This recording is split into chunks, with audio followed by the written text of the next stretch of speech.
Olá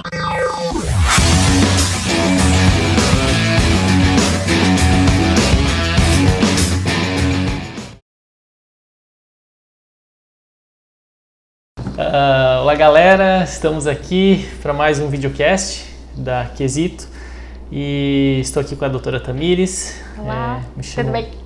Me chamo Maico e estamos muito felizes com a presença hoje do Dr. Rafael Zandoná, que está aqui para engrandecer nossa conversa. Mais uma vez lembrando que estamos aqui apoiados pelo Laboratório Frei Bruno de Xaxim, né? Um abração lá para o Celso, parceiro. Também em especial agradecimento para a Dotion, que ofereceu o espaço para a gente aqui e cedeu de uma forma muito agradável. O Gaspa também, nas imagens aí, mandando bem, tá? Muito obrigado, Gaspa. E então assim, Rafa, obrigado pelo teu tempo. Hoje o que mais todo mundo luta é na correria do tempo, né?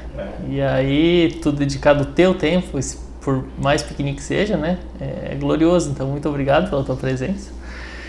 Na verdade, eu que agradeço a presença, estar aqui com a Tamires, que eu já conheço há bastante tempo, né, digamos assim, já convivemos, né, e ao Michael pelo convite, bem interessante a iniciativa, espero estar à altura de contribuir, né, porque todo mundo tem algo a oferecer, espero que o que eu tenho a oferecer ajude no teu projeto. Mas, muito obrigado, e com certeza vai, até porque teve um participante que disse assim, mas eu tenho que me preparar, o que eu posso falar, né?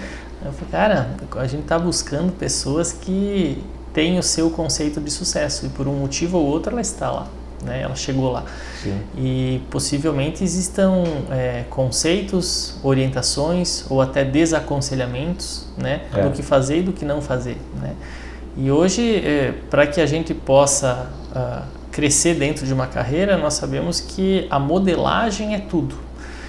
Às vezes sai, né, um unicórnio que dizem lá nas startups, né, sai um Uber da vida e transforma as coisas, mas na grande maioria das vezes não é assim que funciona. A gente trabalha com Ctrl+C, Ctrl+V, se inspira em alguém, né, como dizem os atletas, né, se tu quer ficar campeão do JASC em Santa Catarina, o modelo de treino que tu poderia seguir é do campeão da Olimpíada.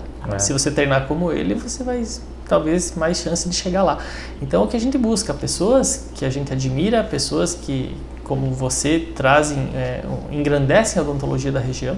E esse movimento é bem legal porque ele é regionalizado e talvez por isso seja singular. Sim. Nós trazemos muito a interpretação da localidade para tentar construir conceitos positivos. Porque é diferente você falar lá em São Paulo, claro, ou falar num grande centro. Aqui nós temos pacientes com algumas características, pela descendência, pela forma com que tudo foi desenvolvido, né? A forma com que se forma, a forma com que os alunos pensam, com que os profissionais, né?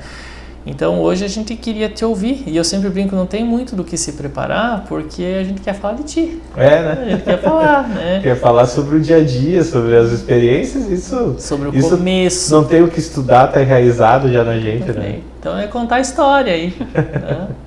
Então queria saber desde já, também tem algumas perguntinhas para te fazer, fique à vontade de responder, mas assim, como é que você vê hoje, né? Eu queria que você contasse um pouquinho da tua caminhada de start na profissão e logo depois a gente vai querer fazer um espelho. Como é que a gente consegue ver isso para os dias atuais, né? O que mudou, o que a gente poderia ter assim de conceito mais atualizado para tentar buscar algo parecido com o que você já tem alcançado. Sim.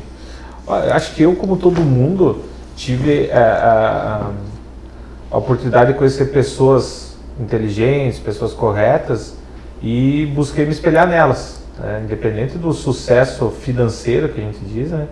Então, desde o meu pai, que é dentista também, então me guiou mais ou menos para esse lado, bons professores, e é uma coisa que é pouco valorizada hoje, mas que é talvez o mais importante da educação, porque a gente vê hoje a desvalorização, né, dos professores, leva também a que os bons professores procurem outros meios de atuação, não se dediquem à docência, vão para outras áreas.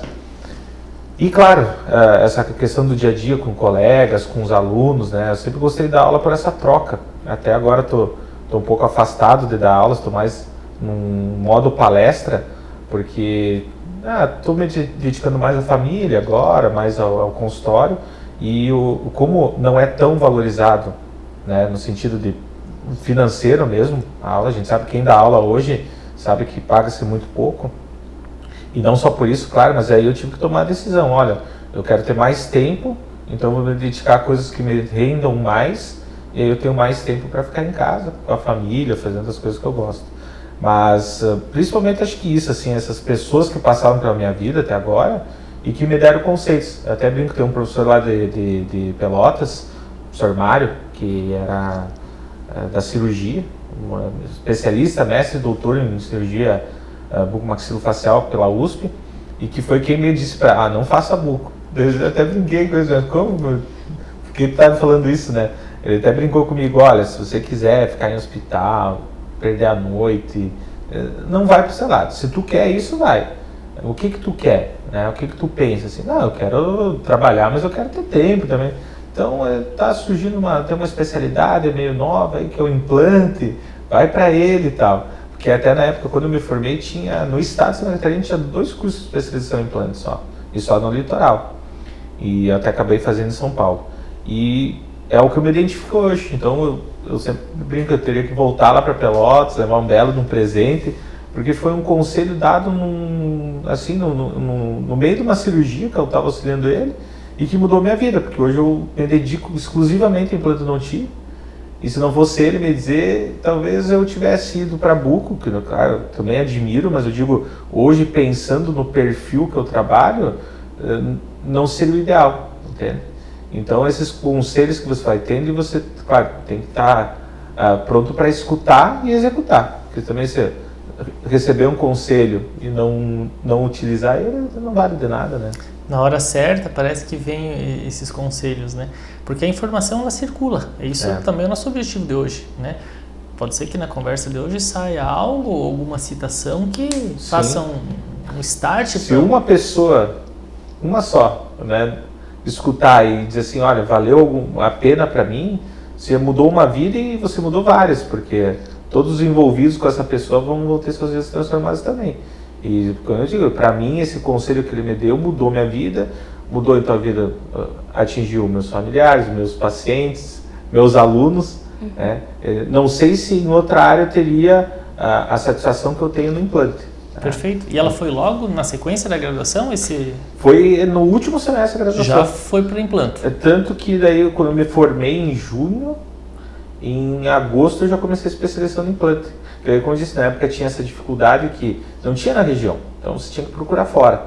Até achei engraçado que quando eu fui convidado, depois eu fiz especialização, mestrado. Quando eu terminei o mestrado, eu já comecei a coordenar um curso de especialização aqui em Chapecó. Não foi o primeiro, mas o primeiro curso tinha acontecido, uma turma e tinha parado. Nesse hiato ali que eu fui convidado a assumir a especialização em implante e recebi críticas de colegas, alguns colegas da mesma geração, formados em odonto, mas foram meus colegas de segundo grau e foram para odontologia. Nunca me esqueço que encontrei num congresso e ele até me criticou, mas tu fica aí dando aula aqui em Chapecó, daí você cria concorrente para você mesmo. Aí eu falei para ele, doutor, quem vai fazer implante vai fazer aqui, São Paulo, Rio de Janeiro. Eu prefiro ter pessoas aqui, que eu conheça, que eu conviva, que pensem próximo como eu penso, que a gente possa ter esse contato, do que não, vai para São Paulo fazer. Eu sei que eu passei indo para Campinas de ônibus, pegando 19, 20 horas de ônibus para ir e depois para voltar. Então, melhor que tem aqui, né? Sim. E isso é um movimento que você não tem como combater. Sim. A coisa ia acontecer. Eu acredito que ele achava que por ter aqui em Chapecó teria menos qualidade, mas não tem. Os conceitos que você tem no mundo, em São Paulo, no Rio de Janeiro, você tem aqui também. E a detenção do conhecimento é um paradigma a ser quebrado, né? Muitos entendem que no mercado existe concorrência, ou que se você segurar, só você vai ter acesso àquela informação. E pelos mais diferentes meios, a gente já viu que é o contrário. Não existe mais dúvida que quanto mais propagado e disseminado o conhecimento, melhor, né? Essa reserva de mercado, que a gente vê que algumas profissões ainda lutam para manter, isso desfavorece a própria profissão. Como assim, reserva de mercado? A gente tem não vou citar, mas assim, por exemplo, alguns cursos ligados à saúde que durante muito tempo limitaram o número de faculdades, limitaram o número de pós-graduação, porque se você, por exemplo, tiver um profissional dessa área para toda a Chapecó, todos os pacientes são dele. Quando você tem 10, então eles vão dividir entre os 10. Se você tiver 20, então a reserva de mercado é você tentar impedir que tenha concorrência, para ter só você, e aí só que você tem o efeito contrário, você tem queda na qualidade, você tem o aumento do preço que evita que as pessoas consigam fazer, porque assim, se você for ver, conversar com quem fazia implante vou dizer mais de 20 anos atrás, porque o ano que vem completo 20 anos de formado, então faz 20 anos que eu faço implante. Mas eu conheci alguns profissionais da época, os primeiros a fazer implante, que cobravam em dólar, cobravam um valor assim, ou cobravam por um implante. Hoje o que a gente cobra numa reabilitação era extremamente caro. Só que o que acontece? Eles atingem o quê? 2, 5, 10, 20 pacientes, né? Agora você tem um barateamento no custo, no produto que você oferece, então você cobra bem menos, mas tem muito mais pessoas que têm acesso. Então você ativou o mercado, então hoje qualquer um pode fazer implante. Talvez tenha uma dificuldadezinha, tem que parcelar um pouco aqui, mas consegue. E isso, há 20 anos atrás, só os extremamente ricos faziam. Mas se pegar uma população como Chapecó, quantos podem ser considerados extremamente ricos? 1% da população? Talvez menos. Então você teria 1% da população que pudesse fazer implante. Hoje você tem 90% pode, né? De uma maneira mais fácil, mais sofrida, mas consegue. E tanto essas outras profissões também que tinham essa reserva de mercado, elas começaram a ver que você ter poucos profissionais, você na verdade desfavorece a profissão. E isso que eu vi com o implante, que até eu entendo que o conceito desse colega, mas como é que abre implante aqui, né? Especialização em implante em Chapecó. Que ele tinha essa ideia de que quanto menos pessoas, mais sobraria. E não, na verdade você acaba favorecendo, mas tem um limite. E talvez a odontologia passou desse limite já. Ela chegou num ponto de sobrecarregar o mercado. E aí você tem um efeito contrário, você começa a ter baixa da qualidade, porque você tem tantos profissionais que querem fazer a coisa, querem fazer o seu trabalho, e tem um pouco paciente que começa a fazer o quê? Reduzir o preço. E alguns reduzem também a qualidade do material. Aquele que não tem, mas eu quero ganhar mais, então como é que eu ganho mais no conceito empresarial? Eu aumento o meu lucro e diminuo minhas despesas. Só que a odontologia a gente sabe como é que é, você tem materiais de várias qualidades. Então a luta hoje, talvez para a odontologia, é uma regulação. Como não está vindo dos meios institucionais que deveriam regular, na verdade os meios institucionais estão ampliando, vai haver uma autorregulação, eu acredito. Só que a autorregulação ela é sofrida, ela é dolorida, porque para ter uma autorregulação, você tem os 3 componentes: profissionais, os pacientes, né, e o dinheiro que circula. Então você vai ter profissionais que vão ter que deixar de fazer porque não vão conseguir se adaptar ao mercado, e aí vai chegar um ponto que equilibra, vai ter quantos profissionais precisa ter, porque aquele que for o excedente não vai conseguir ter o ganho, e vai partir para outras profissões. E que eu vejo muito, eu tenho muitos ex-alunos que não estão mais na odontologia, que acharam, olha, não estou tendo os frutos que eu queria na odontologia, vou procurar outra área. Então essa é a autorregulação. O pessoal fala muito de novas faculdades. Mas está abrindo muito. Quem regula isso? Governo. O governo não tem interesse em regular.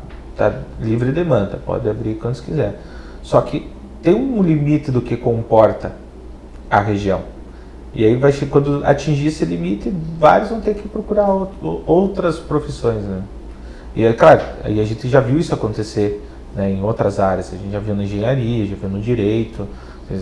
Quem não conhece pessoas formadas em engenharia ou direito que não atuam na área, que tem o título, mas acabam trabalhando com outras coisas.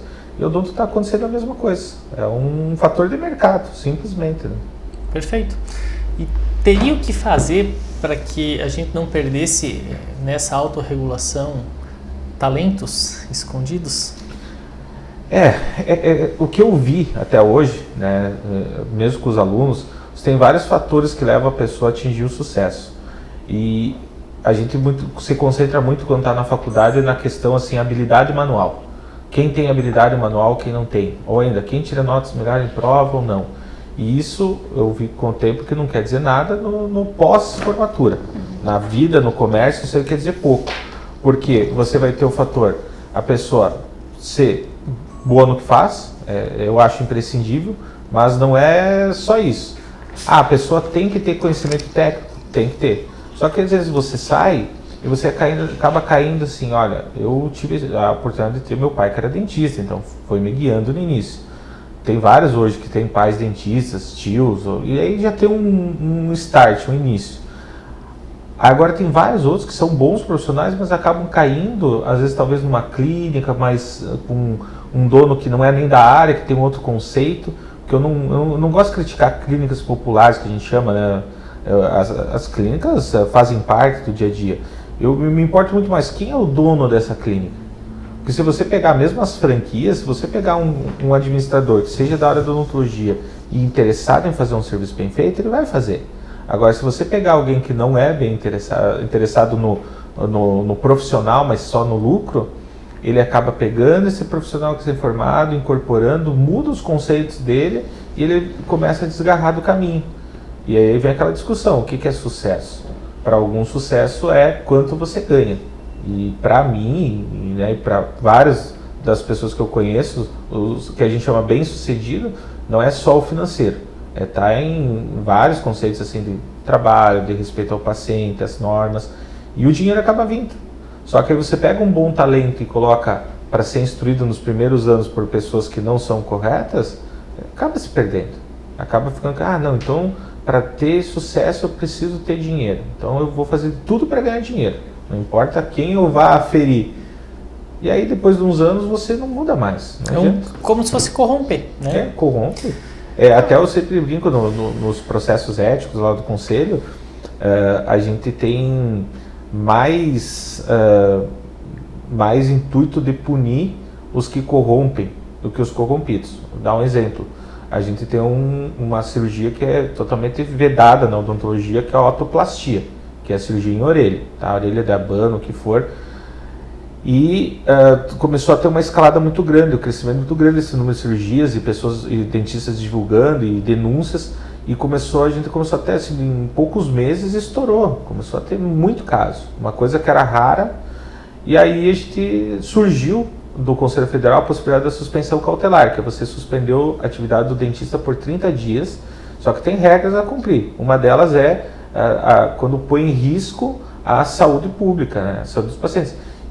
Então você fazer uma cirurgia numa área não permitida odontologia, que onde se der alguma complicação, o teu profissional não vai saber resolver, você coloca em risco. Então a gente começou a aplicar essa suspensão cautelar. E na primeira leva, acho que foram 10, quando teve as audiências, porque era aplicada a suspensão, era feita audiências para conversar lá com esses profissionais.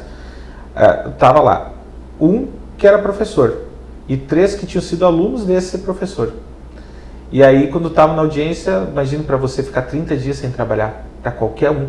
30 dias, de hoje em diante, 30 dias você não pode trabalhar. Uma coisa é você estar preparado para férias, outra coisa é chegar do nada alguém, e é uma medida pesada, mas foi necessária no momento. E aí, justamente, as alunas falavam, mas eu fiz um curso, falavam que podia, tinha até um advogado lá que falava que podia. Tá, mas que curso, com quem? Não, com o professor que está lá fora. Eu disse, então, para mostrar para vocês, não dá para acreditar em qualquer, vai num curso e a pessoa fala e por isso está valendo. Tem que se informar. E aí quando chegou ele, a gente falou isso para ele, olha, além de você estar aqui, teus alunos estão aqui. Pessoas que pagaram um curso para você, confiaram em você e agora estão aí 30 dias sem poder trabalhar. E você nota que a pessoa não tem remorso nenhum. Na verdade, ela quer justificar que ainda que ela está certa. Não, mas eu estou certo, porque... Entende? Então, além de se prejudicar, prejudica os outros e leva os outros a erro. Porque se um aluno uma dessas alunas dele, cometeu uma imperícia, porque nesse caso só pode ocorrer imperícia, porque a pessoa não é perita naquilo. Nenhum dentista é perito em orelha. Vai dar um problema para o paciente que está prejudicado, ou o profissional às vezes tem a carreira prejudicada para o resto da vida, por causa de alguém que pensou no que? Não, eu vou inventar uma técnica, dar um curso e mentir que isso é permitido. Deixa eu ver se é possível construir essa pergunta. Na tua opinião, a partir do momento que existe um movimento desse para fazer um procedimento que foge do alcance, desconhecimento que não pode, acho que não levamos em consideração? Por um professor ou por um... É que assim, por exemplo, esse profissional, vou dar um exemplo. O que ele argumentou para nós? Que ele estava fazendo uma pesquisa nessa área, que ele já tinha uma pesquisa, que ele estava... Tá, mas como é que é a tua pesquisa? Não, eu estou fazendo tantas cirurgias e vou ver o resultado dessas cirurgias. Eu disse, doutor, isso não é pesquisa. Pesquisa, experimento em humanos, que é uma coisa totalmente antiética ao extremo.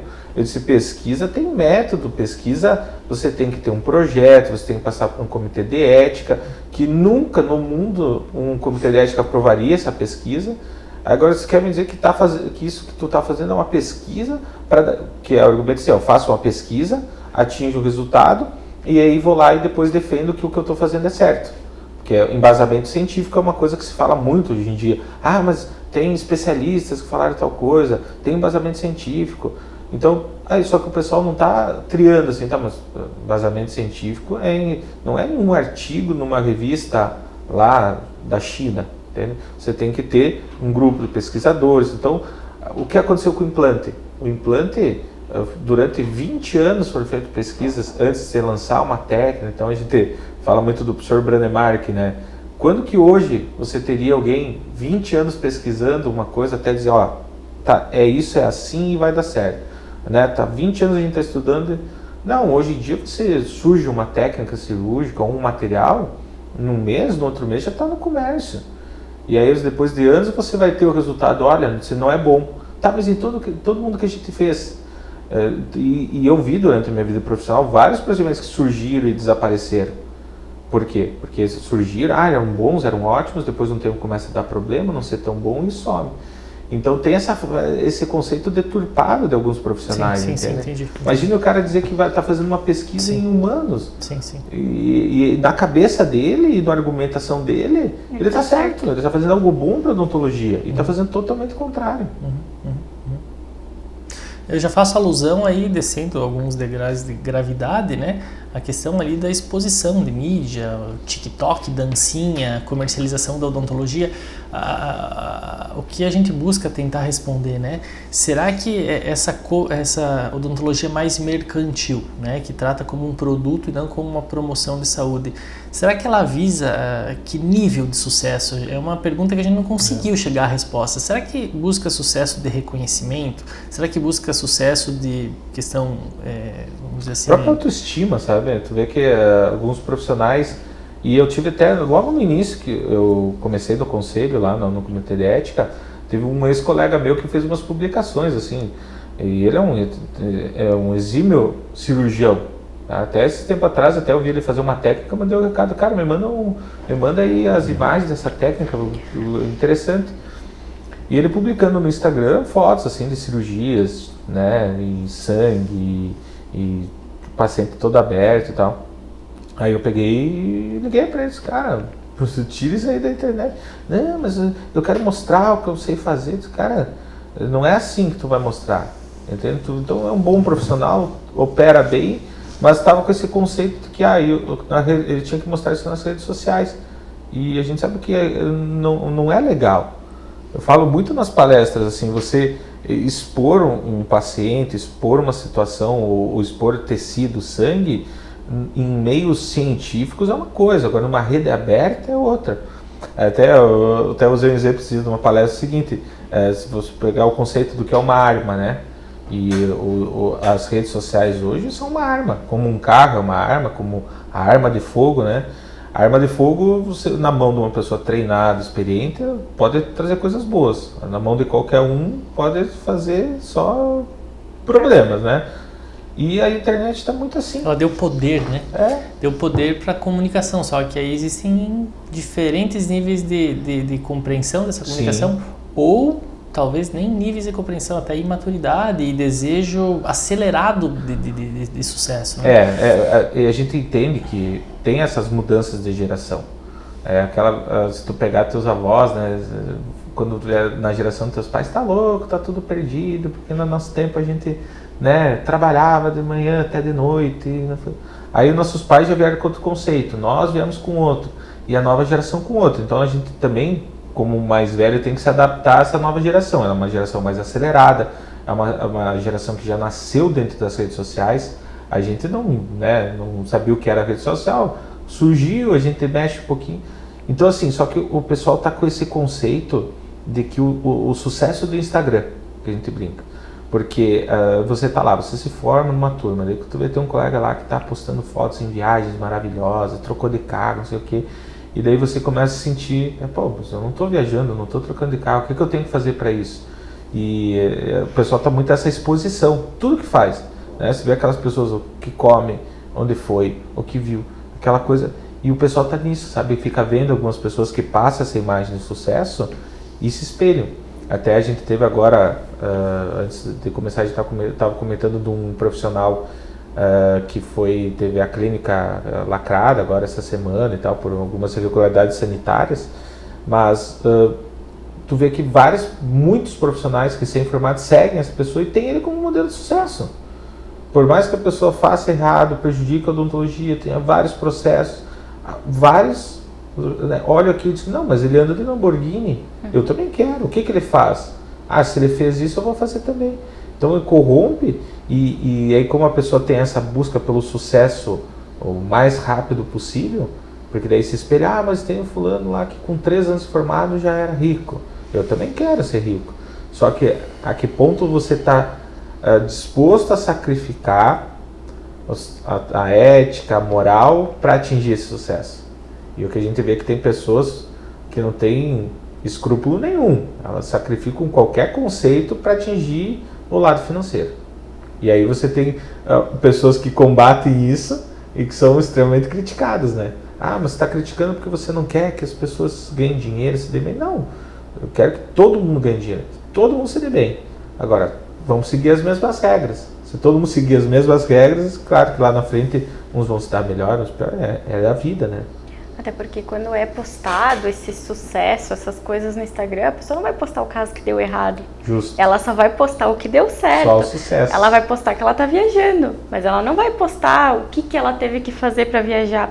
Eu vi esses tempos atrás uma colega que disse, porque eu com 20 e poucos anos eu conquistei o meu consultório, comprei o meu consultório. Aí eu conheço a pessoa, né? Eu fiquei, cara, tu não conquistou teu consultório. O teu pai morreu, deixou uma boa herança pra você, você Sim. foi lá e comprou o consultório. Só que daí, às vezes, a outra pessoa que tá vendo aquilo na rede pensa, não, eu tenho que dar um jeito, então, de conseguir ser que nem ela. Ela se formou depois e já tá bem, eu não tô. E mesmo uma viagem, uma troca de carro, sabe que tem várias maneiras. Você pode viajar, você pode ficar 1 ano pagando a viagem, antes ou depois. Você tem um sacrifício, você tem, às vezes, um presente. E às vezes só que a pessoa acredita, não, tudo que está acontecendo ali, não, veio do consultório. O que ela faz? Faz isso, aquilo. Vou fazer igual. Vou copiar o modelo dela e talvez atinja o meu sucesso. Agora, se você conhece as pessoas a fundo, né, às vezes você vai ver, não é bem assim. Esse é o famoso dentista do Instagram, né? Não, sensacional, porque a tua colocação ali de arma, ela cabe muito bem, porque é uma arma, né? Sim. Porque o Instagram ou as redes hoje, já percebemos que é inevitável você viver sem.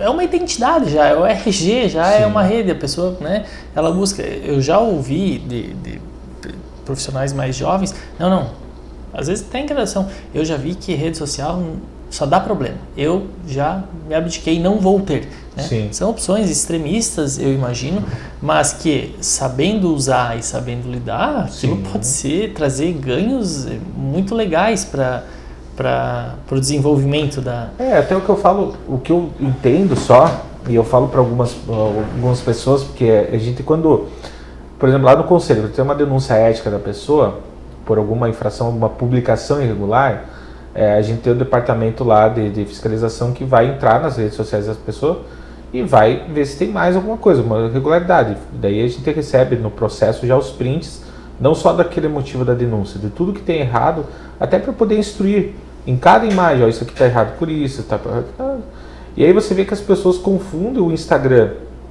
pessoal e profissional.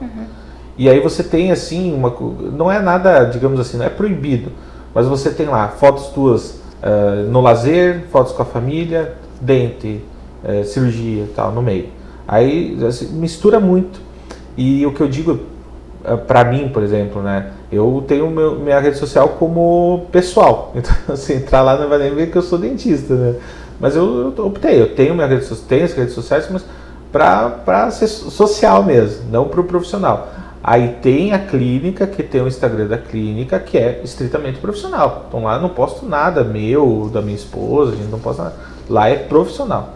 Não é obrigatório, como eu disse, não é um crime você fazer misturar, mas se você conseguir ter o teu profissional e o teu pessoal distintos, acaba sendo favorável, porque, vou dar um exemplo, ontem eu fiz uma consulta de manhã para cirurgia de um paciente e veio a esposa e as duas filhas, uma é médica e uma é fisioterapeuta. E até daí queriam me conhecer, porque vou operar o pai delas, de ter mais idade, tem algumas doenças assim, né, mas da idade mesmo. Aí a dentista do consultório falou assim, não, porque o Dr. Rafael tem isso, tem aquilo, né, de especialização dela. Não, eu sei, eu já fui pesquisar. Eu até criei o nome dele para pesquisar antes. E aí o que eu sempre digo, hoje você vai marcar horário com uma pessoa que você não conhece, um médico, um dentista, você automaticamente você pega o nome dela e vai dar uma olhada nas redes sociais. É automático. E os pacientes fazem isso com nós também. E aí vão lá e daí tá lá, né, o doutor, né? Aí, por exemplo, o doutor gosta de fazer algum esporte radical e tá lá, esporte radical, esporte, dali pouco dente, né? Às vezes a pessoa diz, mas o cara aí é meio maluco, não vou lá nele. Cara, a gente sabe, não tem nada a ver. São os preconceitos, né? Mas aí você tá tendo uma exposição da tua vida pessoal que talvez não é o teu interesse, né? Só que ao mesmo tempo que fugindo da nossa área e buscando fora da odontologia, qual é a busca, imagino eu, de quem está tentando se expor mais? É tentar ter resultado de alcance para ser mais visualizado e quem sabe buscar mais, ser um pouco mais atrativo. Sim. E aí você vê que hoje Instagram e as grandes entidades no mundo, elas costumam dizer que o interesse público hoje tem sido cada vez mais seleto, né? Então, a não ser que uma pessoa esteja precisando estritamente daquele serviço profissional, no dia a dia dela, para passar uma rede social, eles costumam dizer que a pessoa não quer sofrer uma venda. Sim. Então, por exemplo, o dentista que se forma e ele precisa, abre aspas, se autopromover, ele precisa, né, ser visto, já foi percebido no número de resultado de visualizações que se ele postar o serviço dele prestado lá, ele é muito eficaz para quem precisa do serviço. Sim. Mas naquele momento não é esse o objetivo. Ele precisa ser visualizado. E aí, pelo que eu tenho observado, existe uma força no mundo que diz: pessoas não consomem serviços, desde que sejam precisando. Sim. Elas consomem pessoas. Então, cada vez mais se diz que se você quer se autopromover, você tem que ter transparência. Na verdade, eu entendo que esse movimento é para digitalizar cada vez mais sua personalidade. Para você estar mais blogueiro possível, né? Então, tô escovando o dente, daqui a pouco, tô no meu carro indo pro meu trabalho, daqui a pouco, vou receber meu primeiro paciente. Então, tem pessoas que se identificam com isso e que legal, eu me identifico com esse profissional, então provavelmente a nossa relação vai dar certo. Aí que está talvez a minha questão. Eu não sei se isso gera de fato convertimento em paciente para você tratar ou se gera engajamento com um meio artístico. Sim. Então aquela pessoa é legal, aquela pessoa é divertida, eu acompanho o dia a dia dela, nossa, ela é um grande dentista. Mas aí vem a pergunta, mas e a hora que você tiver um problema real? Você vai naquele blogueiro lá que está postando lá fora ou você vai procurar um expert no assunto que tem uma postura profissional e vai resolver teoricamente de uma forma toda com uma postura? Isso eu não sei responder. Né? Eu acho que o que eu vejo no dia a dia, eu faço a parte cirúrgica em vários consultórios, então, e já fiz em muitos outros, porque tem muitos, assim, eu vou muito a consultório de alunos, então no início eu vou bastante, depois eles vão pegando o jeito e eu vou abandonando. E aí você vai ver dessas questões. Então eu já tive vários perfis de pessoas e até gosto de perguntar. Teve uma aluna minha que contratou uma vez um blogueiro, fez o tratamento dele em troca dele promover ela, o que não é nada proibido, não é nada errado, assim, normal.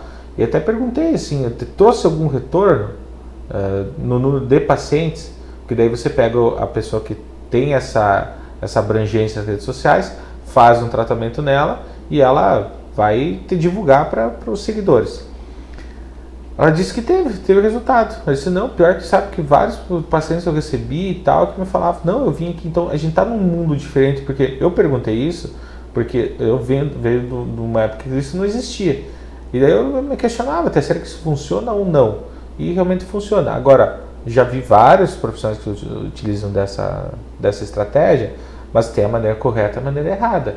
a maneira correta? A pessoa está, estou indo fazer um tratamento aqui no doutor tal, fala bem dele ou dela e mostra o resultado, ótimo, isso é permitido. Agora tem lá, já apelam, entende? Vai lá porque é mais barato, vai lá porque, né, tem formas de pagamento. Mercantiliza. Né? E aí, mas isso vai, por isso que eu digo, é que nem a gente falar de clínica, redes de clínica, franquias, não é o problema a franquia, o problema é quem dirige cada franquia, né, quem adquire. Então, se o profissional que adquiriu essa franquia é um profissional correto e tal, está utilizando a franquia por quê? Porque a franquia fornece material de divulgação de menor qualidade, tem estratégias de mídia, de redes sociais e tal. Ótimo, mas lá dentro os conceitos são de odontologia correta, mas vai ter aquelas pessoas que não, vão pegar. E essa questão de rede social, como uma arma, ela pode ou fazer bem ou fazer mal. Eu já vi muitos colegas falar, fiz uma publicação lá e acabei recebendo muitas críticas e tal, porque provavelmente extrapolou os limites éticos, né? Exato. Eu queria a tua opinião nesse assunto. Eu gosto da rede social no sentido de, por exemplo, eu não tenho muitos contatos, eu não tenho muito QI, eu não vim de família de dentista, então a rede social para mim, por exemplo, ela serviu para que as pessoas me conhecessem, né? Claro que eu não costumo expor procedimento, isso não faço. Mas para as pessoas saberem que eu existo, o que eu faço, o do negócio do bombeiro mesmo, né? Muitas pessoas não sabiam que eu estava no bombeiro. E às vezes as pessoas falam, mas você está no bombeiro atendendo como dentista? Não, eu sou socorrista lá. Eu aprendi uma outra área lá. Então, para mim, ele foi muito bom nesse sentido. Mas, claro, tem que cuidar, porque às vezes o que é vendido ali no Instagram não é a realidade. E quando eu comecei a fazer, por exemplo, a minha experiência é no YouTube, eu tive alguns vídeos falando de experiências ruins. Eu abri o coração falando que não deu certo pra mim, coisa que normalmente ninguém faz, né?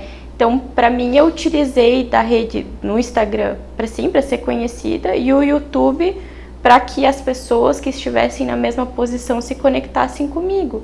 Mas é uma linha muito tênue, é um fiozinho muito tênue que a gente tem ali entre o excesso e o Deixa eu tentar, assim, o que eu tento responder. Tu acha que existe a possibilidade de estar acontecendo de uma parcela de profissionais que querem fazer modelagem, elas querem se modelar a profissionais que já têm seu certo sucesso, mas as ferramentas que elas têm disponíveis hoje e talvez até efetivas são essas. E aí, aquele profissional que ela modela e que ela vê como um padrão de sucesso para ela, talvez está lá há 15, 20 anos e levou, daquela forma chegou lá.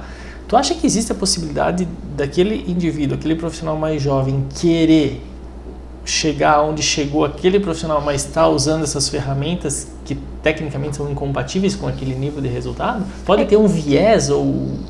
É que normalmente a pessoa que quer se modelar e ver, por exemplo, eu vou olhar o Instagram do Zandoná. O Zandoná viaja, é professor, tem uma vida boa, né? A pessoa que quer se modelar, ela não entende que tem o tempo. Ela não entende que teve o tempo de carreira, a curva do aprendizado, que teve todo esse caminhar. Ela olha ali no Instagram e ela acha, não, eu vou começar a postar aqui que eu tô bem de vida e as pessoas vão achar que eu sou bem sucedida e vou estar bem. Normalmente é esse o problema das redes hoje, né? Que a gente faz ao contrário, a gente tenta mostrar a outra face, a gente tenta explicar que não é assim, não é do dia pra noite. Até porque se você for pegar e assistir um vídeo de um profissional que te fala assim, olha, vou te dar um método aqui que em 6 meses você vai estar rico. E for escutar outro que vai dizer, olha, eu consegui chegar a um nível legal na minha vida, mas eu levei 15 anos. A pessoa vai dizer, eu não tenho 15 anos, né, para esperar, eu quero... Só que depois que a gente chega a uma certa idade, a gente começa a ver que não tem fórmula mágica. Existem casos esporádicos e muito singulares de realmente profissionais que em poucos anos assim, atingem um nível de sucesso muito grande.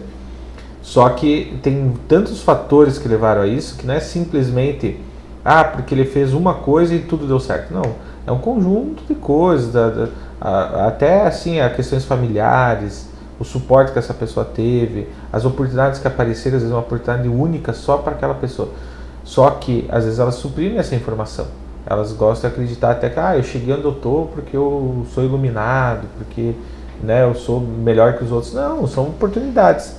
E talvez você tentar seguir os passos dessas pessoas sem as mesmas oportunidades, não vai chegar no mesmo resultado. E aí vem muita frustração. Porque aí tem muitos profissionais também que a gente conversa, que estão formados há 5, 6 anos, que para nós é início de carreira, 5 anos formado não é nada, né? E estão frustrados já. Eu não quero mais odonto, porque eu trabalho demais e não ganho o que eu acho que deveria ganhar. Então, mas cara, tu tá 5 anos só formado. Mas eu tenho um cara lá com 5 anos formado, tá bem melhor que eu. Então vai ter muito disso, sabe? De você também todo mundo gostaria de uma fórmula mágica, né? Eu vou fazer tal coisa e do dia para noite eu vou ficar. Porque mesmo a rede social é uma construção. Você utiliza ela para ter o teu ganho, mas é aquela construção. Você vai fazer uma publicação, vai ter lá 100 pessoas que vão ler, depois vai ter 200. E depois de um certo tempo você começa a ter já uma interação maior. Só que é tempo, né? Sabe que eu agora aproveitando o gancho, né? É que às vezes eu acho que o profissional que está ali se expondo, ele quer viralizar. E nem sempre a viralização vai trazer dinheiro. Porque, eu já viralizei bastantes videozinhos no TikTok ali, né? Tem 500 mil de visualização. Eu não ganhei R$1.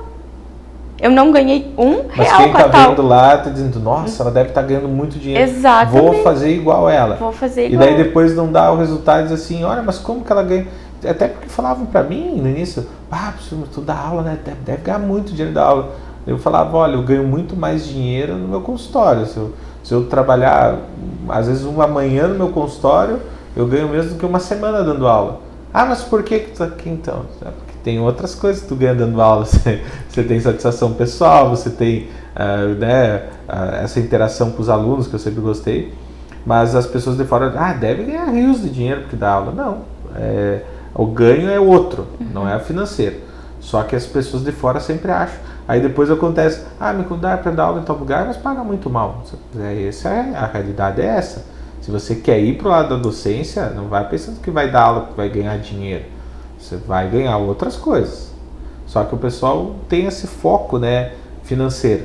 E se você for fazer a pergunta para um grande número de pessoas hoje das redes sociais, o que elas consideram sucesso, provavelmente elas vão falar, ganhar bastante dinheiro. Se eu ganho dinheiro, eu viajo, eu troco de carro. E aí às vezes não consegue aquilo que acham que queriam e daí se frustram. E daí abandonam a profissão ou começam a apelar. E é uma coisa que eu vejo muito. As denúncias lá no conselho, as denúncias éticas, elas aumentam um monte em épocas de pouco dinheiro. Quando começa aquelas épocas, assim, como foi na pandemia, tem épocas da vida que dá aquela parada no consultório, aí começam a apelar. Provavelmente assim, naquele eterno desespero, mas esse mês caiu meu faturamento, não vou conseguir pagar as contas, o que eu posso fazer? E aí a rede social é uma coisa barata, ou grátis até, porque tá ali, e é um meio fácil de usar, porque para fazer a publicação não precisa de grandes aparatos, e aí começa a apelar, e fazer muita coisa errada, e depois quando tem que responder um processo ético, leva uma multa, e ficam indignados, mas é a vida, né? Você tem as suas escolhas. Você quer fazer a coisa certa, ótimo. Eu não quero fazer certo. A uma hora ou outra vai acabar pagando por isso, né? Existe sempre um link entre, eu uso o termo queixa-conduta, né? Parece que para toda pergunta precisa de uma resposta imediata, né? E isso vai um pouquinho contra a questão de planejamento. A gente vê lá na cadeira, na boca do paciente, né? Dente amarelo, clareamento. Dor, canal, não sei o que, extração, falta de dente, implante. E às vezes, essa formação tecnicista que busca só a resposta imediata para o ato, às vezes não tem um planejamento por trás daquilo, se não tiver um aperfeiçoamento de estudo, que além de ser tecnicista existe uma vida por trás e que na hora que faltar dinheiro não é publicação antiética, na hora que acontecer isso não é imediato já aqui. Então essa formação tecnicista ela também atrapalha um pouquinho na questão de gestão, seja do consultório ou da vida, porque parece, né, e a odontologia não tem como deixar de ser técnica, ela precisa na graduação predominantemente ser técnica, né, é uma coisa muito minuciosa, mas é uma cabeça muito jovem na maioria das vezes, 17, 18, 20 anos ali, tem um conhecimento que tudo é aqui. Você mecaniza a tua forma de pensar e você chega lá fora meio robotizado assim, e aí dá na trave no mercado. E aí que eu entro, até dá pra gente puxar até um assunto que é o assunto do momento, e eu estou convivendo com isso. Eu faço parte da comissão de ensino do Conselho Federal, até vou, agora no final do mês estou indo a Brasília faltei a última reunião por causa do nascimento do nenê, né? Mas a questão da odontologia 100% EAD. Pois é uma coisa assim que, para quem é de fora, até pode parecer um negócio normal, mas para quem está na odontologia, tu imagina o seguinte: a gente já tem uma queixa hoje que tem um número elevado de cursos, e não todos, mas alguns pecam pela qualidade, porque tem muito curso, tem pouco professor, né, e muitas pessoas querem fazer odonto e tal, mas a gente sabe que tem alguns cursos hoje que pecam pela qualidade, e isso os próprios alunos atestam depois que se formam. Fui muito mais professor de pós-graduação do que de graduação. E na pós-graduação tu já pega a pessoa, então já graduou, já está formada, e vem para você direcionar ela para uma especialidade. E aí você vê que a grande queixa, mas eu não aprendi tudo que deveria na faculdade, a faculdade deixou a desejar nisso, naquilo. E aí você tá lá, tem uma faculdade que você vai lá ter aula presencial, você pode depois da aula conversar com o professor, pedir uma opinião, você tem a clínica, essa troca de conhecimento com os colegas. Porque às vezes tá lá, você não sabe nada de odonto, e tá lá um colega, que é muito comum hoje, eu já trabalhei 10 anos em consultório odontológico, era auxiliar e tal, eu resolvi fazer odonto. E aí você tira tudo isso. Você pega simplesmente, você vai ter pessoas em casa tendo aula, na frente do computador, fazendo provas online, e aí a ideia é que as clínicas ainda sejam presenciais, mas todo o teórico 100% EAD. Que tipo de profissional você está formando? E aí vem aquela questão institucional. Quem regula isso? MEC. Tá? O MEC regula isso. O MEC diz se isso pode ser feito ou não. Não é o Conselho de Odontologia, nem o regional, nem o federal. Aí o MEC entende, não, pode. Acho que sim. Mas ele decide isso sem nem consultar a odontologia. Então quem está decidindo hoje lá, não tem dentistas ajudando. Se isso vai acontecer ou não. Hoje quem liberou, até entrou contra o CFO nesse assunto, foi o COAF. O COAF é um órgão que regula transações comerciais, porque teve um processo movido pela uma associação de faculdades, dizendo que você impedir o curso 100% EAD, você causa um prejuízo à sociedade, porque o curso EAD ele é mais barato e ele permite que pessoas que não tenham tantas condições cursem. Então, você impedir isso, você está prejudicando a sociedade. Mas em nenhum momento eles colocam, mas se eu tiver profissionais formados com qualidade inferior, eu estou prejudicando muito mais a sociedade. Por quê? Porque daí eu estou colocando um profissional pouco capacitado para fazer procedimentos de saúde, mas eu tenho mais dentistas. Mas o problema do Brasil hoje não é dentista, não é o número de dentistas. Talvez o país que tem o maior número per capita. O problema é qualidade. O Brasil tem uma qualidade boa? Tem. Mas a gente sabe que não é 100% de qualidade. Tem muitos bons profissionais e tem profissionais pouco capacitados. E você transformar o curso em AD vai, teoricamente, prejudicar ainda mais. Só que não tem uma conversa com a odontologia. Quem está decidindo isso hoje? Ministério da Educação, Ministério da Saúde, que também se envolve, né, com o MEC, e o COAF, que é um órgão que regula transações comerciais. Mas tem esse poder de ir lá e impedir que... Então a gente entende a luta hoje do Conselho Federal, Conselho Regional, tentando impedir isso. Só que não cabe a eles a decisão. Se vier uma decisão de cima, vai ser aplicado e a gente vai ter que só assistir para ver o que vai acontecer. E até eu recebi esses dias uma denúncia assim mostrada, eu recebi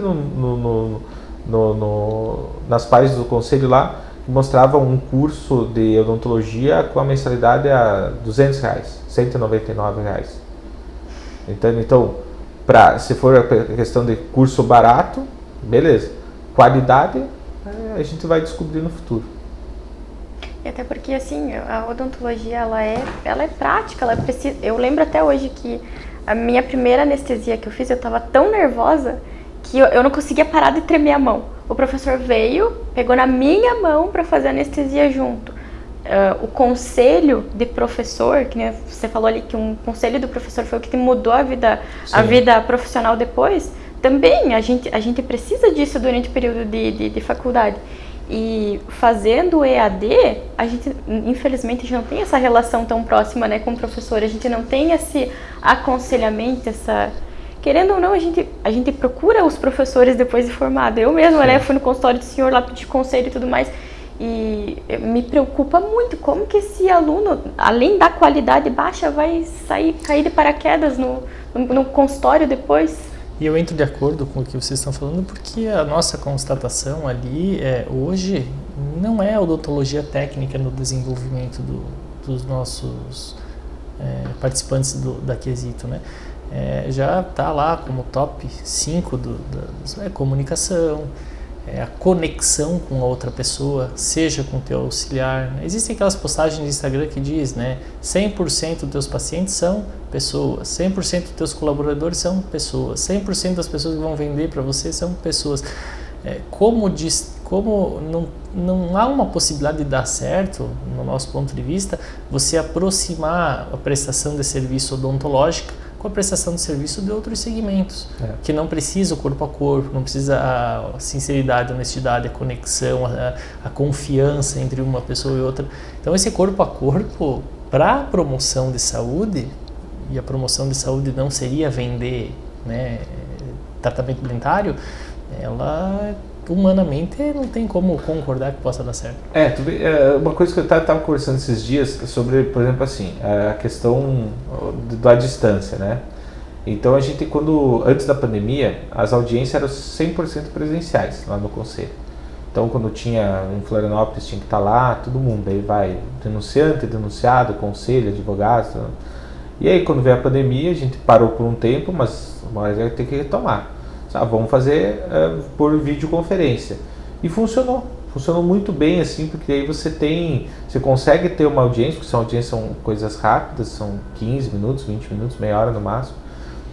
Agora, por outro lado, eu tive a experiência de dar aula por vídeo e já achei terrível. Péssimo. E conversei com vários alunos, todo mundo falou, não, olha, tudo bem que não tinha outra maneira, mas 1000 vezes presencial.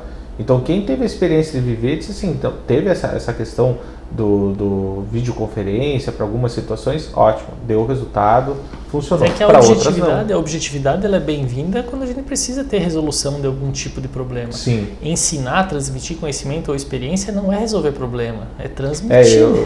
Eu peguei bem, eu estava em aula no primeiro dia que veio a ordem para fechar tudo. Eu estava em aula de manhã, aí de meio-dia veio a ordem e de tarde já todo mundo em casa, isolado.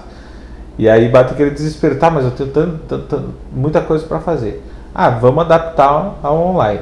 E até se acreditou no começo, vamos fazer, talvez seja melhor até do que o presencial. E não foi esse resultado, e acho que 90% de quem passou por isso não concorda. E isso pode ser utilizado como uma métrica até para tomar essa decisão se o curso vai ser liberado 100% EAD ou não. Conversa com quem teve aula à distância e quem teve presencial, mas não está tendo esse diálogo. Está se pensando estritamente no comercial, ou seja, a Associação de Faculdades Particulares está preocupado no quê? Olha, se eu tiver um curso EAD, teoricamente eu estou numa faculdade em São Paulo, eu posso ter aluno em Chapecó, entendeu? A gente vai ter aulas práticas. Eu faço um curso bem baratinho, o meu aluno de Chapecó ele vai saber que algumas vezes ele vai ter que pegar um ônibus, um avião e ir para São Paulo e depois volta, mas ele vai morar na cidade dele. Então isso talvez gere uma questão comercial até ruim para as faculdades, porque aí você vai ter aqui, vamos dizer, em Chapecó você tem 2 faculdades, tem uma concorrência entre elas. Quando for 100% EAD, eles vão começar a concorrer com o pessoal de outros locais, de outros estados. Entende? Vai ter, como eu disse, vai ter quantas faculdades de São Paulo concorrendo com as faculdades aqui. Então, é uma ação que as faculdades estão tomando, o pedido nesse no COAF partiu delas, que elas estão vendo o ganho. Olha, se eu não tiver uma sala de aula, todo mundo lá, eu posso ter um professor dando aula para vários alunos, eu posso ter aula gravada, prova mesmo, você manda lá, a pessoa preenche, então tem uma economia para a instituição, mas por outro lado ela perde, porque ela vai começar a ter concorrência. Sim. Só que isso é questão estritamente assim, o que a faculdade ganha ou perde. Se a gente for pensar na parte da odontologia, é só perder. Não tem ganho. E aí vamos pensar nos alunos, né? Então, uma vez que brigamos e lutamos por uma odontologia um pouco mais humanizada, com diagnóstico, com consulta, com responsabilidade, que briga contra a mercantilização de valores, gratuidade e tudo mais. Sim. Mas o modelo de graduação, seja ele aprovado ou não, essa luta ela é de venda. A gente precisa vender cursos, a gente precisa onerar, precisa ter dinheiro para pagar os professores. Sim. Ela já cria um modelo mental mercantil mesmo antes de você ser dentista. Então, quando a gente fala que a educação de um profissional ela vem antes de fazer o X no vestibular, é porque ela vem de casa. Mas muitas vezes ela vem de casa, de formação, mas você chega na faculdade e você começa a entender que tudo ali é mercantil e você vai chegar no mercado depois. É quase inevitável não ter persuadido aquela pessoa para que ela venha trabalhar de forma mercantil. Sabendo de tudo isso, você mais do que a gente vê os problemas chegarem lá, os mais críticos e os menos críticos. Você é de uma cidade pequena e se identifica como a gente, como quando começou os seus atendimentos ali. Como seria hoje um conselho cara a cara para uma pessoa que se formou e ela quer começar de uma forma daqui a pouco ética, mas não boba? Ela Sim. não quer ser o bobão do mercado, mas ela quer trabalhar certinho. E começar no passo a passo, supondo que essa pessoa tivesse a paciência inteligente de entender que aquilo precisa ser construído. Ô Rafael, que conselho daria para essa pessoa que está startando no mercado? Primeiro de tudo, paciência. Não vai vir do dia para a noite. Em nenhuma situação você vai ter o sucesso, seja um sucesso profissional ou financeiro. Eu divido essas duas coisas porque eu acho que você pode ter sucesso profissional e não ganhar tanto quanto você acha que ganharia, mas a minha experiência é que o dinheiro vem, pode demorar um pouquinho mais. Então a primeira coisa é não ter pressa. É o que geralmente, e a gente vê isso na vida, no dia a dia. A odontologia é como a vida normal. Você vai ter passos a cumprir, se você cumprir esses passos, provavelmente você vai estar bem. Agora, quanto tempo isso vai levar? Pode levar 1 ano, pode levar 2, pode levar 10. Eu quando me formei, há 20 anos atrás, já me falavam, olha, você vai demorar 5 anos para conseguir começar a pagar as suas contas. Não vai ser do dia para a noite, vai demorar uns 5 anos. E na época eu também pensava, meu Deus, quanto tempo é 5 anos? Depois tu passa por esses 5 anos, vê que não é tanto tempo assim. E daí você vai trilhando, se você for correto na tua vida, no dia a dia, você também vai querer ser correto na tua profissão. Então tem que primeiro ter paciência e depois buscar bons exemplos. E bons exemplos no meu conceito não é quanto essa pessoa ganha, é sim como essa pessoa é vista pelos colegas. E eu me lembro que quando eu estava na faculdade a preocupação nossa era a seguinte, para mim ser um bom profissional, primeiro eu tenho que ser bem visto. Tenho que ser um bom familiar, um bom marido, um bom filho e tal. Tenho que ser bem visto pelos meus pacientes e tenho que ser bem visto pelos meus colegas. Porque nada traz mais satisfação do que, como ontem eu estava naquela consulta e a filha do paciente falou, não, eu já fui pesquisar sobre você e tuas referências são boas. Aí até quase que eu pergunto, onde é que tu pesquisou só para mim ver o que está escrito lá? Porque quando ela falou isso, eu disse, que bom, né? Porque senão eu nem teria vindo para consulta.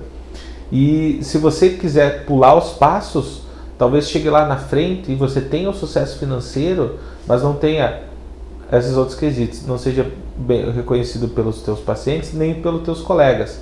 E isso é uma coisa que não se recupera mais. O profissional que não é bem visto pelos colegas, que começa mal, sempre vai ter essa mancha na carreira. Os outros vai ver que não sei quem falou dele, ela falou que ele não é um profissional correto, não age direito.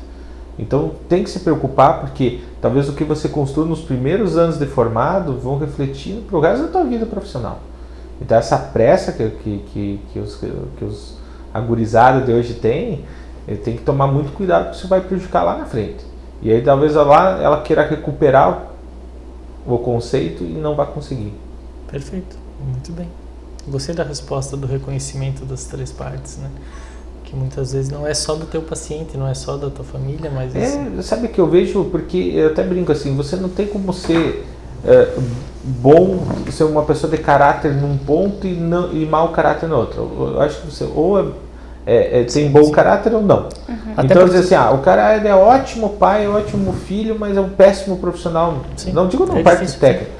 Geralmente as pessoas têm essa questão, elas são bem vistas, onde convivem elas são bem vistas, né? Sim. E aí você destrói tua carreira, né? É mal visto pelos colegas, provavelmente você também vai ser mal visto pela sociedade, né? Até porque dentro do conceito de sucesso, hoje ele é muito singular, cada um tem o seu, mas claro que a vida financeira às vezes ela predomina por necessidade de sobrevivência, mas talvez impossível de dizer que no conceito de sucesso não se tenha reconhecimento.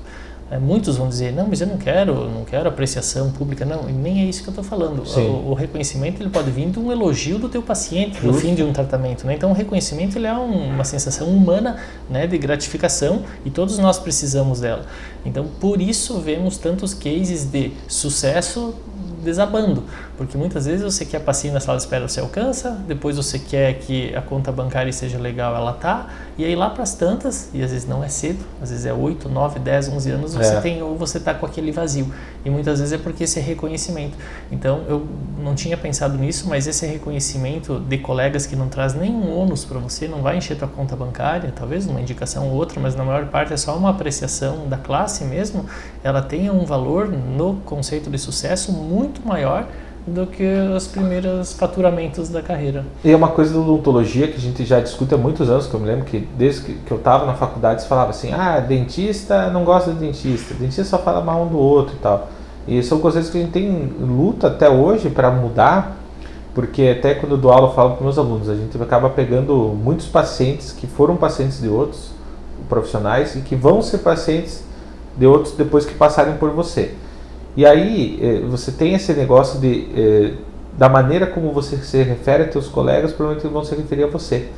Porque você se torna aquele profissional que pega e só bota defeito no trabalho dos outros, né? Chegou. Aí um dia teu paciente vai cair na mão desse você falou mal do colega, o paciente cai na mão dele, entendeu? O que tem essa troca, falou mal do meu. Então hoje está tendo assim um pouco de mudança. Pelo menos eu tento introduzir nos meus alunos esse conceito, não fala mal do colega, não fala mal do trabalho do outro. Não é para você ser omisso, de ficar também, não, tá certo o que ele fez. Não, emite tua opinião, mas tua opinião realmente direcionada a resolver o problema do paciente. Então, tem ainda alguns problemas a resolver na profissão, e a gente vê no dia a dia, nas audiências lá, a gente tem algumas audiências de um colega contra outro, mas tu vê que os bons profissionais, eles estão sempre em busca do sucesso, não só pessoal, mas da odontologia como um todo. E é por isso que a gente tem no conselho um trabalho voluntário, né? Não tem remuneração.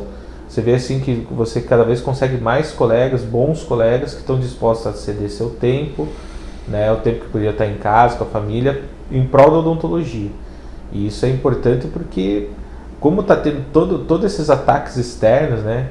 Você de outras áreas tentando influenciar no odonto para piorar a qualidade dela, vai ter que talvez ter uma união maior ainda da classe para tentar superar esses problemas, sabe? Perfeito. Espero que a gente consiga superar, né? Eu gostaria que a odontologia daqui a 10 anos, né, fosse melhor do que há 10 anos atrás.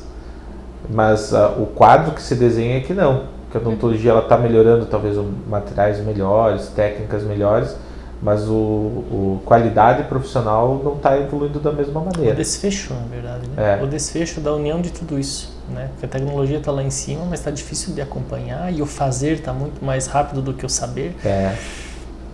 Eu até brinco porque a gente vê, quanto mais aula em pós-graduação, tu vê justamente isso. Ontem eu fui fazer uma cirurgia à tarde, no consultório de uma aluna minha, foi da minha primeira turma de especialização aqui em Chapecó. E daí ela me mostrou uns casos dela, assim, sabe, eu olhei, que legal, assim, ver que a pessoa tá operando bem, assim, daquilo que a gente conhece, a cirurgia tá legal, tá, e a gente acaba tendo essa troca, às vezes eu vou ajudar algum aluno vem fazer cirurgia comigo, mas ver que tá bem. Só que eu até comentei com ela, quando ela foi minha aluna, ela já tinha alguns anos de experiência, tinha feito uma faculdade boa, E hoje a gente tem um problema seguinte, o pessoal está se formando e já entrando na pós-graduação e está vindo com déficit da graduação. A graduação está, digamos assim, não está preparando tão bem, então você está perdendo tempo da pós-graduação para nivelar os alunos. E aí, às vezes, quando vê, tem muito aluno hoje que está na aula, mas não está. É cada vez pior isso, até eu me afastei um pouco, um dos motivos foi esse. Você está lá dando aula, a pessoa está ou no celular, ou não está lá dentro, ou fica 10 minutos e sai. E o que está buscando? Título ou conhecimento? Sim. E aí tu vê os alunos que estão lá, não, eu estou aqui porque eu quero aprender. Se eu vou ganhar o título ou não, sim. Mas olha, tá muito isso, sabe? Daí tu depois vai ver lá a pessoa postando, mais um fotinha de jaleco. Módulo de adquirindo conhecimento. Aí tu não prestou atenção em nada. E eu também vejo que a multidisciplinaridade também perde quando tem essa carência de graduação que já vai para pós-graduação. Porque uma vez, vamos usar a endodontia como exemplo, tu sai de lá um expert em endodontia, né? Com o objetivo de entrar para uma rede de clínicas que precisa do trabalho da prestação de serviço de endodontia, na qual tem o dentista avaliador que já fez o planejamento do caso, já fez tudo, você presta teu serviço, ótimo. Mas eu tenho visto uma grande parcela de profissionais sair com uma especialidade, às vezes ok, às vezes ótima, mas você já saiu carente, a multidisciplinaridade que abraçava como um todo a sua, aí se especializando naquilo, você deixa um pouco mais para trás ainda, e aí o barulho é maior depois se você for depender apenas de ti na prestação do serviço, porque às vezes você está muito expert naquilo, mas com a carência de alguma informação, a odontologia vai se ruindo, né? Então eu tenho percebido isso também.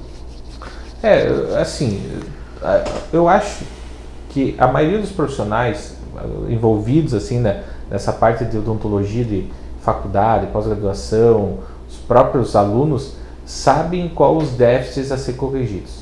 Se você conversar com 100 dentistas, 100 vão dizer, o problema hoje tem muita clínica, o problema é a faculdade prepara pior, o problema é que o pessoal está com muita pressa, todo mundo sabe. Agora está faltando a gente parar e se unir para dizer assim, não, então tem esses problemas, vamos tentar resolver. Vamos começar onde? Começa pela graduação, né? Tem que ter uma reforma assim, tu vê, por exemplo, não tem uma equiparação de grades entre as faculdades. Tu pegar 10 faculdades, as 10 vão ter grades totalmente diferentes, porque o MEC ele diz assim, você tem que ter tantas horas disso, tantas horas daquilo, mas até teve uma reunião com as faculdades aqui de Santa Catarina, promovida pelo Conselho Regional, e aí foi perguntado, mas vocês têm a disciplina de ética em qual semestre? Umas tinham no começo, umas no meio, umas no fim, nenhuma tinha no mesmo semestre. E, então assim, você tem que ter essa padronização, vai ter uma grade X, pode ter 20 ou 30% que varia de uma para outra, mas vamos colocar aqui, 70%, 80% vai ser a mesma. Então você padroniza, porque até eu via isso na pós-graduação, quando chegavam os alunos, tu formado onde? Tal lugar. Lá eu sei que é bom na cirurgia. Em outro lugar, lá sai bem na dentística. Mas tudo diferente. Então começa pela faculdade, vai para a pós-graduação e claro, cai em todos os profissionais. A gente tem esse trabalho lá no Comitê de Ética do Conselho Regional e eu digo sempre assim, tem bastante processo? Tem, mas a grande maioria dos profissionais acaba que é correto, está lá porque cometeu um engano, um deslize, numa hora de desespero fez uma publicação.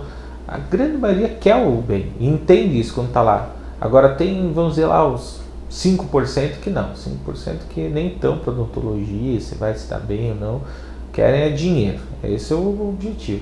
Então se a gente começar essas mudanças, faculdade, pós-graduação e o dia a dia, a gente resolve. Claro, isso aí é um trabalho de muitos anos.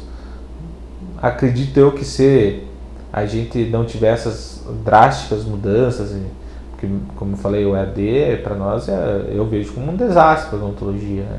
Se a gente não tiver essas coisas para dificultar, talvez a gente evolua cada vez mais, daqui a um tempo chega na odontologia que a gente gostaria de ter. Mas vida de profissional, por exemplo, que quer ser certinho, não tem dinheiro, não tem um bom relacionamento, não veio de família de dentista nem nada. Que conselho tu daria para ele não cair nesse desespero de fazer umas publicações loucas aí para tentar chamar atenção. Como que ele pode começar? Tem alguns que têm a sorte de um professor abraçar e dizer, não, vem Sim. aqui na minha clínica, eu vou te ensinar. Eu tive professores legais no começo que me ajudaram a isso. Mas tem gente que não tem. E aí fica ali perdida, não sabe por onde começar, não quer se prostituir numa clínica dessas que vai Sim. deturpar totalmente os valores e conceitos, mas precisa ganhar a vida também. Que conselho que tu daria para essa pessoa? Olha, eu não sei muito bem o que falar nessa parte, porque a minha realidade foi outra, tá? Eu digo porque, assim, é fácil para você, como eu digo, eu tive pai dentista, já me formei no consultório, aí falar para os outros, o que tu tá fazendo é errado ou não. Porque eu entendo que a pessoa, às vezes, fez a faculdade com dificuldade, se forma, não tem o dinheiro necessário para construir um consultório, que é caríssimo, né? A gente sabe, que acaba tendo que se sujeitar a trabalhar em outros locais. Talvez tentar o máximo possível preservar os seus conceitos do certo e errado.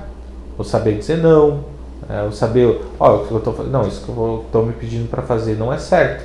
Não se sujeitar a esse tipo de coisa. Não colocar o financeiro. E como eu disse, eu entendo que tem. Por que as clínicas, algumas clínicas que são até mal vistas, estão sempre com muito profissional lá trabalhando? Porque justamente vão nisso, vão na necessidade. Você precisa de dinheiro, então vem aqui, eu te contrato, você vai ter que fazer o que eu te mandar fazer. E aí até que ponto você está disposto a isso? Talvez eu não vou ganhar tanto. Fome ninguém vai passar na odontologia. Mas vai demorar mais para conseguir chegar onde eu quero. Então, não fazer aquilo que acredite que não está correto.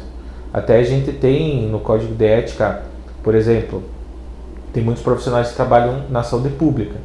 E um dos quesitos lá, um dos artigos lá do conselho, do Código de Ética, é que se você está num local que não oferece condições de trabalho, de saúde, de higiene, você teria que denunciar o conselho. E a gente recebe algumas denúncias, alguns profissionais, trabalham em tal lugar aqui, a gente está sem autoclave, ou ainda não é feito correto e tal.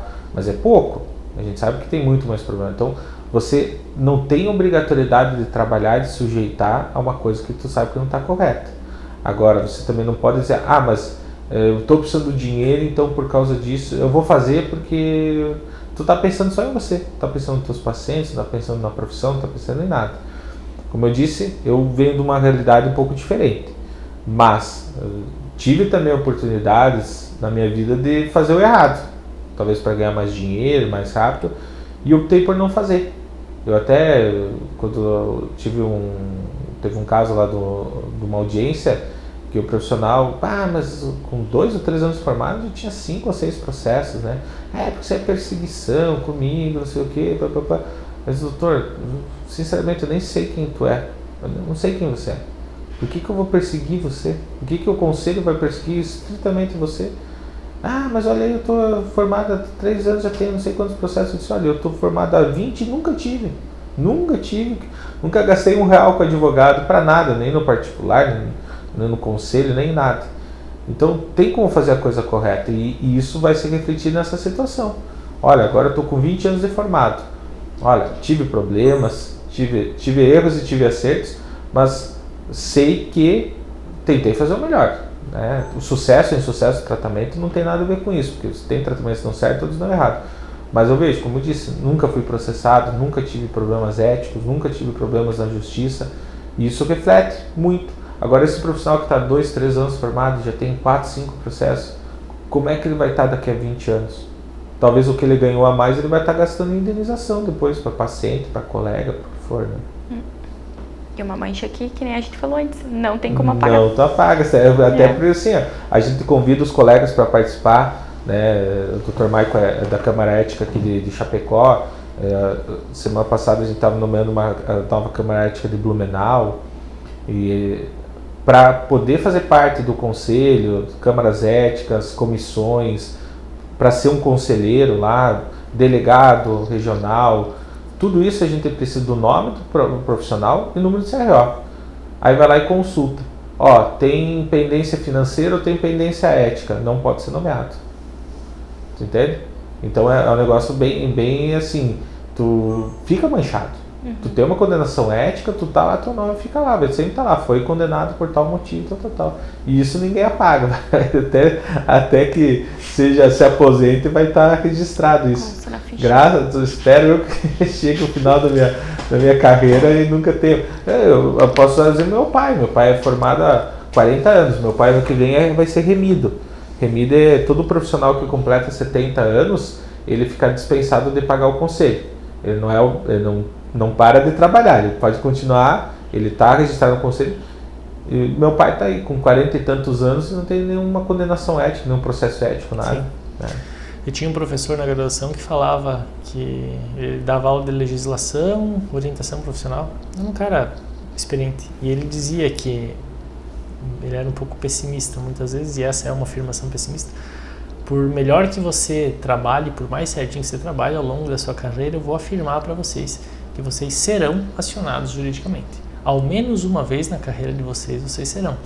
Eu acho que às vezes é preciso ouvir umas coisas assim, na medida certa, né? Porque eu também falo da mesma coisa, falo para meus alunos, né? Eu, graças a Deus, estou aguardando calmamente por essa primeira, e até agora foram quase 16 e ainda não apareceu.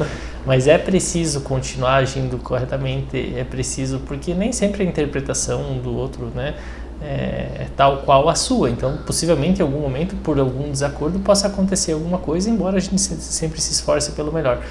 Mas é isso, eu concordo, faço das mesmas palavras, sou grato por não ter acontecido, mas está tudo tão tumultuado e aquele desejo tão agora que sempre tu fica com aquela reserva de... E a velha história que, né, a gente tem as frases que todo mundo fala e que se provam verdadeiras. Se você tiver a consciência limpa e acontecer de alguém te processar, porque isso pode acontecer, pode ser que o paciente diga, olha, ou um colega, ou quem seja, olha, ele fez tal coisa, mas acho que não está correto. Então, justamente lá no conselho, a gente, como é um conselho ético, a gente não entra na parte técnica, a gente tem que pegar na conduta. Ah, mas o doutor fez uma restauração e caiu. Tá, mas o que ele falou para você? Não, ele falou que era para voltar lá, que ele fazia outra. Mas eu não quis mais ir lá. Tá, mas o que tu queria? Não, o profissional, ele ofereceu para devolver o meu dinheiro, mas eu não quero, eu quero uma indenização porque eu tive incômodo e tal. O que a gente avalia nesse caso? Não, a conduta do profissional foi a correta. Olha, você fez uma restauração, caiu. Ó, o dentista que só não quero restauração de quem não faz restauração. Eu, nos últimos 10 anos, nenhuma restauração minha caiu. Eu não fiz restauração nenhuma, então não caiu. Aí, mas como foi a conduta do colega? Não, se ofereceu para refazer, se ofereceu para devolver o dinheiro, né, todo ou parte, porque a gente sabe que tem custos também, né? Ah, mas eu não quero, eu acho que por isso eu mereço uma indenização. Tá, isso é outra história, tá? Mas eticamente a conduta do profissional foi a correta, então não tem como uma condenação ética. E tem outras situações que aí sim, olha, o que eu vejo no dia a dia? A grande maioria dos processos, das condenações, ocorrem no abandono do paciente. Aquele paciente que ele processa quando ele se sente abandonado. Porque, olha, eu fui lá e fiz a restauração. Aí liguei, não me atenderam. Mandaram mensagem do WhatsApp, não me respondi. Fui lá 5 ou 6 vezes, aí não consegui contato com ele e resolvi vir aqui. Então é uma falta de diálogo. E que a gente vê isso, né, em algumas clínicas, assim, algumas dessas, e também com consultório particular, não dá pra gente só falar, mas vem na odontologia é isso. Às vezes essa falta de, porque na graduação, você está lá, o paciente, você não está recebendo pelo que você faz, né? Você está lá fazendo um trabalho, às vezes o paciente deu um problema, mas ele não volta para você, volta para outro, você já passou daquela matéria e tal. Então você não tem esse convívio com o paciente por anos. Eu tenho pacientes que eu tratei há 18, 19 anos, que são meus pacientes ainda. E na faculdade você tratou aquele casinho, fez a restauração, terminou, depois você nem sabe se o paciente... E daí quando tu vai pro atendimento particular, se torna dentista, você começa a conviver com isso. Às vezes tu vê que mas por que você não falou com o paciente? Ah, mas é que eu fiquei meio assim, eu não sabia como agir. Entende? Isso é habilidade humana, né? E é o que falta um pouco também, né? Porque eu até brinco assim, ó, que para mim eu vejo profissionalmente assim, tem 3 tipos de profissional. O que é bom na técnica, mas não é bom na venda. O que é bom na venda, mas não é bom na técnica. E aquele que é o mais raro, que é bom nas duas coisas. É bom na técnica e na venda. Quem que vai se dar melhor? Assim, financeiramente falando, talvez aquele que é bom em venda, mas não é bom na técnica, porque esse que é bom na venda, se ele souber atrair bons profissionais, ele vai conseguir ter um resultado legal. Aquele que só sabe fazer e não sabe vender é o que vai estar pior, porque ele vai talvez ser um bom profissional, mas não sabe vender e tal. Às vezes um outro lá que tem um papo um pouco melhor leva, aí se frustra. E aquele que faz tudo, qual que é o problema dele? Tempo. Porque você é bom na técnica, mas tem que administrar consultório, vender e tal, começa a não dar conta de tudo.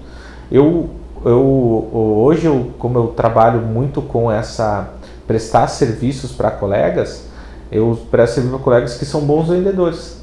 Então eles vendem o meu trabalho assim, não, tenho que fazer implante aqui, eu vou trazer um cara aqui para fazer, e eu vou lá e executo. Eu sei vender também, mas hoje eu trabalho muito nessa parte de fazendo para os colegas, entende? E aí eu vejo que tem esses profissionais que sabem gerir a clínica bem gerida, se dão bem. Só que é uma coisa que tu sai da graduação sem saber praticamente nada. Tudo aprender depois. Então você gerenciar consultório, porque tu imagina, você tem que aprender a fazer. Aí você tem que aprender todos os conceitos de biossegurança, de atendimento, de prática e tal. Aí você saber administrar um consultório, imposto de renda, funcionário, pagar conta, comprar material, é muita coisa. Eu vejo assim, a minha esposa faz tudo, fica quase louco, né? Eu hoje tenho os secretários assim que fazem isso por mim, né? Mas eu tenho a minha secretária lá de São Domingos está comigo. Quando eu completar 20 anos de formada, ela completa 20 anos que está comigo. Só que é uma coisa rara hoje em dia você ter alguém que faça isso para você. Acaba que você acaba tendo que fazer e é complicado. E tu vê que tem pouco investimento assim até em cursos para isso, né? Talvez teria que ter mais. Olha, esquece o odonto, assim, cadeira, mocho, paciente. Vamos pro administrativo do consultório. E eu vi muitos colegas, muitos alunos falirem assim por não saber administrar e falar isso.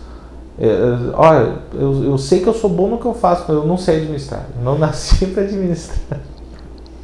Também já ouvi isso e é bem comum.